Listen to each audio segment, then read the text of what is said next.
Hello everyone, स्वागत है आप सभी का खान सर के प्यारे से चैनल केजीएस जेई में। मैं हूं जोगिंदर सिंह, आपका अपना मैथमेटिक्स कोच। तो बच्चों, आप लोगों ने न्यूज तो रात से सुन ही लिया होगा कि यार एक धमाकेदार जेई एडवांस के लिए 2025 के लिए एक न्यूज आ चुकी है। आईआईटी कानपुर ने क्लियर कर दिया है कि जेई एडवांस 2025 में क्या एलिजिबिलिटी क्राइटेरिया होने वाला है। ठीक है, तो यहां पे आप देख सकते हैं, ये जेई एडवांस की वेबसाइट है 2025 के लिए। यहां पे देख सकते हैं कि यहां पे ये 5 क्राइटेरिया जो हैं वो पब्लिक कर दिए गए हैं, है ना। जो भी कंफ्यूजन था वो दिमाग से हटा दिया है इन्होंने, बट अभी भी कुछ चीजें जो हैं कंफ्यूजन में हैं। इसलिए मैंने कहा कि इस वीडियो के थ्रू वो कंफ्यूजन मैं आप लोगों का बिल्कुल मिटा दूं। राइट, थंबनेल में आप लोगों ने देख लिया होगा कि 75% क्राइटेरिया मामला फंसा हुआ है और वो अभी पार्ट क्लियर नहीं है। जैसा कि ये 5 क्राइटेरिया है, इनमें से देखेंगे पहला परफॉर्मेंस इन जेई 2025। तो एज यू नो दैट बच्चों कि यार ये वाली चीज इन्होंने बता दी है कि 2025 में जेई मेंस के थ्रू जो क्वालिफाई होंगे बच्चे वो कितने कितने कंसीडर किए जाएंगे जेई एडवांस के लिए। ओपन कैटेगरी में इन्होंने कहा है कि 1,1250 बच्चे कंसीडर किए जाएंगे और जनरल ईडब्ल्यूएस कैटेगरी में 25,000 बच्चों को ले रहे हैं।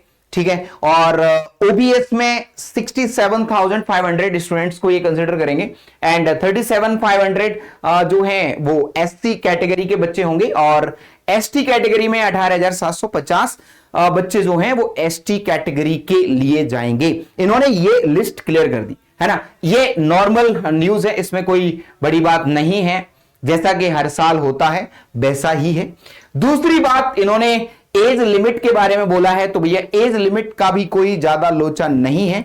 एज लिमिट हर साल की तरह ये कि candidate should have been born on the after 1 October 2000 के बाद पैदा हुआ होना चाहिए, है ना।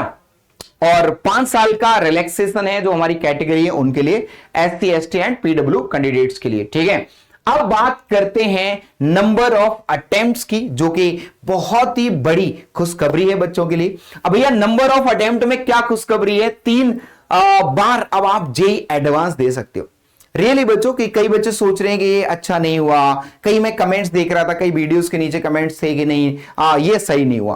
बट मेरे हिसाब से ये है कि देखो, कहीं ना कहीं जेई एडवांस को क्लियर करने के लिए बच्चे को ना टाइम चाहिए होता है ना। और टाइम चाहिए होता है तो कई बार बच्चे क्या करते हैं कि बहुत अर्ली एज में ही शुरू कर लेते हैं, तब जाके बहुत अच्छी रैंक ला पाते हैं जेई एडवांस में, है ना। और मान लो किसी बच्चे ने 11th और 12th तक जेई की तैयारी ज्यादा नहीं करी है, ठीक है, तो वो फिर ड्रॉप लेगा अगर, तो उसके पास सिर्फ एक ही चांस हुआ करता था, 12th के साथ में पेपर देना है। और अब वो तो मान लो आप दे नहीं पाए, तो अब आपके पास ऑप्शन ये है कि 12th के बाद आप 2 साल ड्रॉप ले सकते हैं, मतलब सेकंड ड्रॉप भी ले सकते हो, आराम से 2 साल तक तैयारी कर सकते हो जेई एडवांस के लिए। ठीक है, तो ये बहुत अच्छा ही हुआ, नो डाउट। इसकी वजह से कंपटीशन बढ़ेगा, राइट, क्योंकि अभी तक जो कंपटीशन था वो थोड़ा बहुत कम था, बट यहां पे अब अटेम्प्ट बढ़ चुके हैं तो कंपटीशन भी ऑफ कोर्स बढ़ जाएगा। जैसे कि आपने नीट में देखा होगा कि नीट में क्या है कि लिमिट नहीं है, कितनी भी बार आप नीट दे सकते हो। तो जो आप स्कोर देखते हो कि 720 में से 720 के स्कोर्स भी आ रहे हैं, क्यों? क्योंकि वहां पे एक बच्चा ऐसा भी है जो 4 साल 5 साल भी लगा हुआ है। ठीक है, ऐसे बच्चे भी हैं मेहनत कर करके, इसलिए वो स्कोर बहुत अच्छा ले जाते हैं, बना ले जाते हैं, राइट। तो इसकी वजह से हाँ कंपटीशन बढ़ जाएगा, ऑफकोर्स बढ़ेगा। इसके बाद आता है, चलो ये तो बहुत अच्छी बात है, आप लोगों के लिए बधाई हो आप सभी को।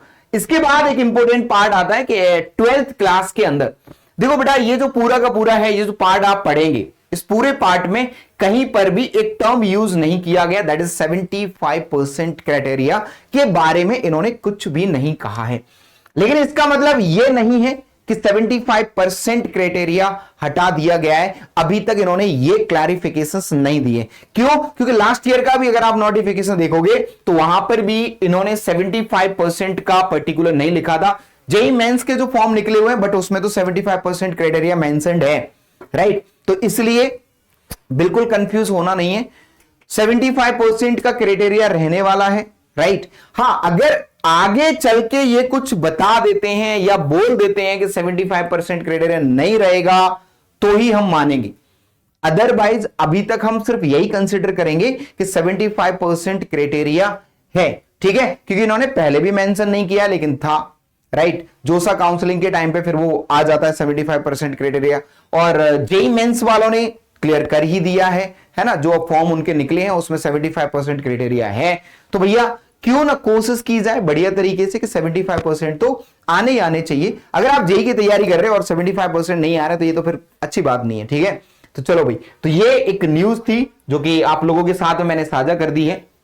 और यहां पर जो 5वां क्राइटेरिया इन्होंने बोल रखा है कि भैया जो बच्चे हैं जिन्होंने पहले आईआईटी में सीट बुक कर ली थी, ठीक है, और उसके बाद विड्रॉल कर लिया या फिर आईआईटी में जाने के बाद वो उनको निकाल दिया गया किसी भी रीजन की वजह से, तो वो बच्चे नहीं दे पाएंगे आगे आईआईटी, नहीं दे पाएंगे, ठीक है, 2025 का अटेम्प्ट नहीं दे पाएंगे, ठीक है। ये वाली बात इन्होंने यहां पे क्लियर कर दी है।